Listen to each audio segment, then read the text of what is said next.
गिरफ्तार करे। POCSO act लगा हुआ है, पॉक्सो एक्ट में बृजभूषण को तुरंत गिरफ्तार किया जाए। मैं ये थाली बजा के कह रहा हूँ और मेरा पैर वालों को जब तक वो यहाँ बैठे हैं मैं भी उनके साथ यहाँ हूँ, पूरा मेरा समर्थन रहेगा उनके साथ। मैं कांग्रेस का कार्यकर्ता हूँ। प्रियंका जी भी आए, बड़े बड़े नेता आए, भूपेंद्र हुड्डा जी भी आए, दीपेंद्र हुड्डा जी भी आए और अपने किसान के जो आए टिकैत साहब आए, वो सारे किसान आए।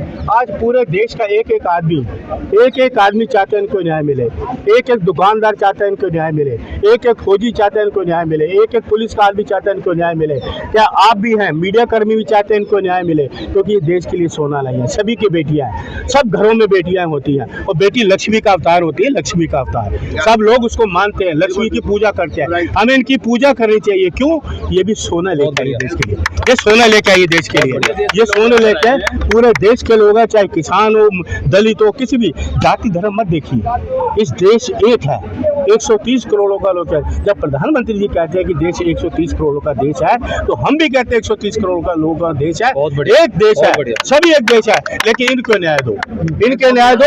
अरे बृजभूषण है, गुनहगार है, उसको गिरफ्तार करो, उसको गिरफ्तार करो। ये बृजभूषण है, गुनहगार है, जांच करती ठीक है, न्याय प्रक्रिया चलेगी। देश के लिए सब न्याय है, हमारे लिए भी है, आपके लिए भी, सबके लिए। आज केंद्र ऐसा देश का 130 करोड़ लोग हैं, सब लोग कोर्ट पे भरोसा करते हैं, न्यायालय पे भरोसा करते हैं, हर आदमी भरोसा करता है। जो न्यायालय देगा हम उसको स्वीकार करेंगे। लेकिन उसी न्यायालय ने FIR के लिए आदेश दिया, लेकिन गिरफ्तार क्यों नहीं हो रहा? बृजभूषण गिरफ्तार क्यों नहीं हो रहा? हमारा ये सवाल है। भूषण तो ये कह रहा है कि मैं तो फांसी पे लटकने के लिए तैयार हूँ। फांसी हम सुनिए, इस्तीफा देने के लिए तो तैयार नहीं है। हम तो देखिए, इस्तीफा देने के लिए तैयार नहीं है।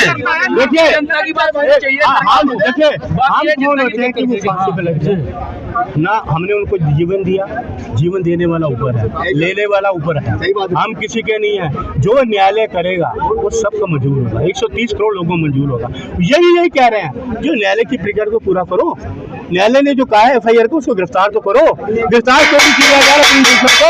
गिरफ्तार किया जाए। मैं तो यही बार बार ये कह रहा हूँ। देखिए ये कहावत है, लोहा लोहे को काटता है, सरकार के अंदर एक केंद्रीय मंत्री ऐसी है, इसको गिरफ्तार किया जाए, ताकि लोगों को, जो देश के लोग हैं, इतने देश के लोग हैं, 130 करोड़ लोग, आज सारे लोग व्यापारी हो, दुकानदार हो, किसान हो, सब परेशान है। क्यों परेशान है? क्योंकि सबकी बेटियां हैं, ये साझा बेटी है, देश की बेटी है, सबकी साझा बेटियां हैं। तो बेटियों का सम्मान करो। वो इतना इनाम लेकर के देश का नाम रोशन किया, आज वो पटरी पे सो रही है, तुम मखमल के गद्दों पे सो रहे हो।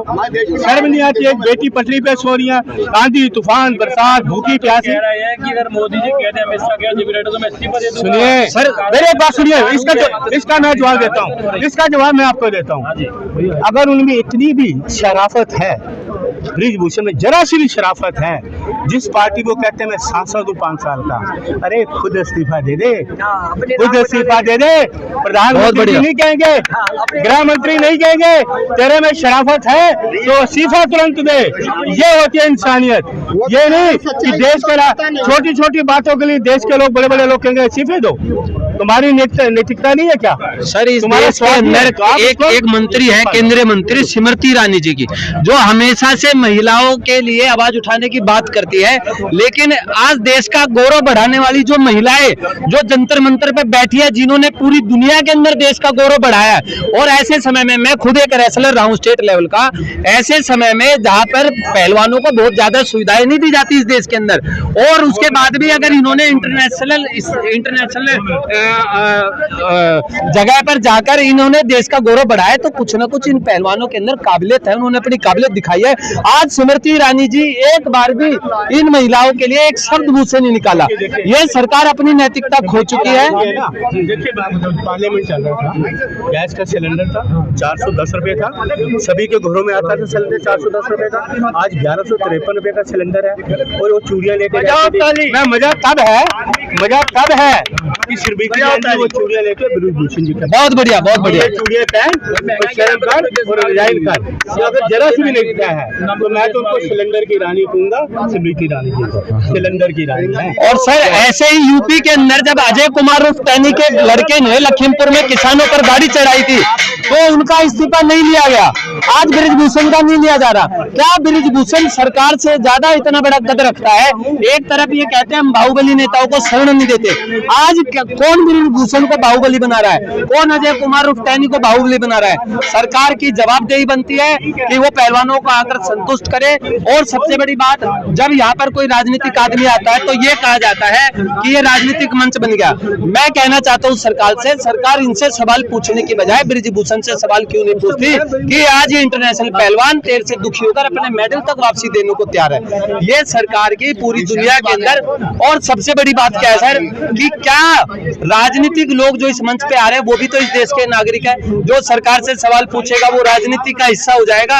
आज इस देश के अंदर राजनीति, खुद सरकार में बैठे हुए लोग सरकार की सारी छवि धूमिल कर रहे हैं। सरकार की नैतिकता खत्म हो चुकी है।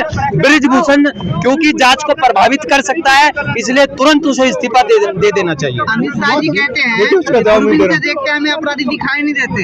अमित शाह जी को दूरबीन से अजय कुमार उर्फ टैनी कभी दिखाई नहीं दिया। वो कौन सी दूरबीन है जिसमें बृजभूषण का चेहरा नहीं आता? उसके अंदर हमेशा उन लोगों का चेहरा आता है जो सरकार से सवाल पूछते हैं। इसका जवाब मैं दे रहा हूँ। और अमित शाह जी कहते हैं कि मैं अपने आप में इस देश का बहुत बाहुबली नेता हूँ, तो क्या आज बृजभूषण अमित शाह जी से ज्यादा बाहुबली हो गए? अच्छा, अभी बृजभूषण साहब बोल दिए हैं कि हमें जब तक प्रधानमंत्री मोदी जी, जेपी नड्डा साहब मोदी शाह जी नहीं कहेंगे तब तक हम इस्तीफा नहीं देंगे। देखिए अमित शाह जी, सुनिए, देखिए उसका एक कारण है, क्योंकि बृजभूषण जी आड़ ले रहे हैं। उनको पता है मैं मोदी जी का नाम लूंगा, अमित शाह जी का नाम लूंगा तो सारे भारतीय जनता पार्टी के कार्यकर्ता पूरे देश के उनके साथ जुड़ जाएंगे। वो इस दिशा को कहीं और मोड़ना चाहते हैं और खुद का बचाव चाहते हैं उनकी आड़ लेकर। कल के बजरंगबली वाला देखा नहीं आपने? बजरंगबली वाला क्या हुआ? अच्छा, मैं जी को हम भी मानते हैं, हनुमान जी को हम भी मानते हैं, आपसे ज्यादा हम मानते हैं राम जी को, हनुमान जी को आपसे ज्यादा मानते हैं हम। सर, जाके हनुमान जी ने महिलाओं की रक्षा करी थी। राजनीति करते हैं। सर एक मिनट, हनुमान जी ने महिलाओं की रक्षा करी थी। माँ सीता की रक्षा के लिए उन्होंने समंदर लांग दिया था। अगर ये हनुमान के भक्त है तो ये जो लड़कियां यहाँ बैठी है ये तो खुद बजरंगबली को मानने वाली है, पहलवान है, इनके अंदर तो बल भी बजरंगबली जैसा है। तो क्या आज सरकार या वो बजरंगदल के लोग या जो बजरंगबली का नाम लेकर राजनीति करते हैं, क्या आज वो बजरंगबली जी से शिक्षा लेकर इन महिलाओं के समर्थन में आएंगे? इसका जवाब क्या वो दे पाएंगे? देखिए सर, कल मैं देना चाहूंगा। आपका सवाल ये था बजरंगबली जी था क्या? पूरा सवाल अपना रिपीट कीजिए। नहीं, सवाल नहीं। कल बृजभूषण जी अपना बयान दिए कि अगर हम पर एक भी आरोप सिद्ध हो जाएगा तो मैं फांसी पे। सर बृजभूषण, एक मिनट सर, एक मिनट रुक जाओ। बृजभूषण है ना, बृजभूषण जी पद पर रहने की अपनी नैतिकता खत्म कर चुके हैं। अगर बृजभूषण जी को कोई जवाब देना है, उनके अंदर नैतिकता है। मुझे आज भी याद है, एक बार रामविलास पासवान जी रेल मंत्री थे और बिहार के अंदर एक रेल हादसा हो गया और उन्होंने अपनी नैतिकता के आधार पे अपने आप को जिम्मेदार मानते हुए रेल मंत्री पद से इस्तीफा दिया। आज ये भी एक तरीके से जो शोषण, इंटरनेशनल महिलाओं का, इंटरनेशनल पहलवानों का जो शोषण हुआ है अपने आप में एक हादसा है। और अगर वो इतने सच्चे हैं तो उनको ये कहना चाहिए मैं इस्तीफा देता हूँ जब तक जांच चलेगी। अगर जांच में मैं दोषी पाया जाता हूँ तो मुझे आप क्या नाम है सजा दीजिए। कल ही बोले कि अगर जांच होगी, अगर मोदी जी और अमित शाह जी कहेंगे तो इसका मतलब क्या है? क्या वो मोदी जी अमित शाह जी की आड़ लेकर खुद को बचाना चाह रहे हैं? और अब ये अगर वो मोदी जी अमित शाह जी का नाम लेते हैं, अब ये मोदी जी और अमित शाह जी की जिम्मेदारी बन जाती है कि वो अपनी धूमिल होती छवि को बचाने के लिए निश्चित रूप से बृजभूषण जी का इस्तीफा ले, उनको पद से तुरंत बर्खास्त करें। 14 से 15 दिन हो गया, ना जेपी नड्डा जी का कोई ट्वीट आया, ना मोदी जी का ट्वीट आया। देखिए सबसे बड़ी चीज क्या है, देखिए हर मोर्चे पे घिरी हुई है। सबसे बड़ी चीज क्या है, हमेशा महिलाओं को सुरक्षा देने की बात करने वाली हमारी आदरणीय स्मृति ईरानी जी। मोदी जी ने, अमित शाह ने एक लफ्ज बोला, आप बताइए मुझे, मणिपुर जल रहा है, भाजपा की, बीजेपी खुद की स्वयं की सरकार है सर, वहाँ जल रहा है। जो यहाँ पर जंतर मंतर पर बैठी हुई है ये कोई आम महिला तो है नहीं, इन्होंने पूरी दुनिया में देश का गौरव बढ़ाया है। तो आज स्मृति ईरानी जी जो महिलाओं को सुरक्षा देने की बात करती है, आज स्मृति ईरानी जी ने एक ट्वीट नहीं किया, एक ट्वीट, सिंगल ट्वीट जिसको बोलते हैं, कोई बयान नहीं दिया दिया मीडिया के अंदर कि मैं इन महिला पहलवानों के साथ हूँ। आए ना स्मृति ईरानी जी। बीजेपी के एक भी नेता का बयान अभी तक नहीं आया जी। इससे नाराज हैं। उसका कारण है पूरी सरकार कर्नाटक में चुनाव जीतने पर उतारू है। पहलवान भाड़ में जाए, किसान भाड़ में जाए, मजदूर भाड़ में जाए, देश की महिलाएं भाड़ में जाए, कोई मेडल लौटा रहा तो लौटाए। आप सोचिए जो आज पहलवान अपने मेडल लौटाने पर मजबूर है, उन्होंने कितनी मेहनत से उन मेडल को पाया, अपना खून पसीना अपना पूरा जीवन दिया है। आज वो इतने शोषित है, इतने अंदर से टूट चुके हैं कि वो सरकार को कह रहे हमारे मेडल वापस ले लो। और कौन अपनी बहन बेटी को भेजेगा खेल कूद में? अगर आज सरकार इन पहलवानों को संतुष्ट नहीं कर सकती तो सरकार जनता को कैसे संतुष्ट करेगी? अच्छा एक बात है, इतना धरना के बाद एफआईआर दर्ज हुआ और लेकिन अभी तक गिरफ्तारी नहीं हुआ, तो इस पे धरना के जो अंदर बैठे हुए लोग हैं वो क्या विचार करते हैं? देखिए उनके ऊपर जो बीत रही आज, क्योंकि उन्होंने देश का गौरव बढ़ाया। और आज जब कुछ लोग उनसे जाके सवाल करते हैं कि सरकार तो ये कह रही है कि आपको राजनीतिक संरक्षण प्राप्त है, तो निश्चित रूप से उनकी आत्मा रोती है पहलवानों की। वो पहलवानों पर क्या गुजरती है किसने सोचा है?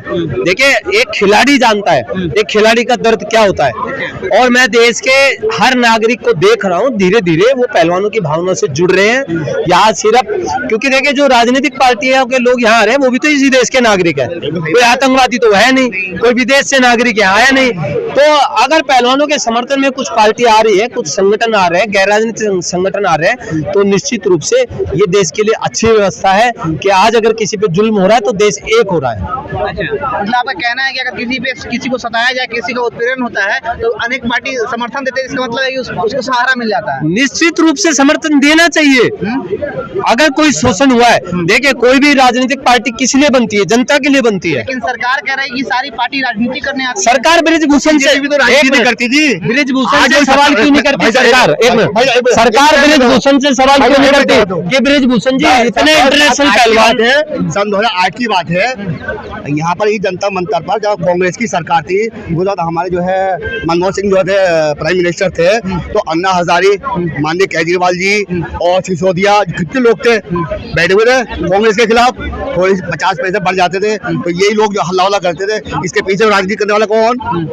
बीजेपी। खबर देने वाला कौन? बीजेपी। हमारी एक मांग है, आज अन्ना हजारे कहाँ है? अंतर है उसकी कौन की वो सत्ता में बैठी है, दूसरी पार्टी उसकी आलोचना करेगी तभी उसको लोग। देखिए सर, मैं आपको एक चीज बताता हूँ कि हम भाजपा के खिलाफ नहीं है, अच्छा लेकिन हम पहलवानों के समर्थन में हैं। हम फिर ये कह रहे हैं कि जब तक अगर मान लीजिए किसी पे आरोप लगे और वो उस कुर्सी पर काबिज है, तो आप खुद सोचिए क्या वो जांच को प्रभावित नहीं करेगा?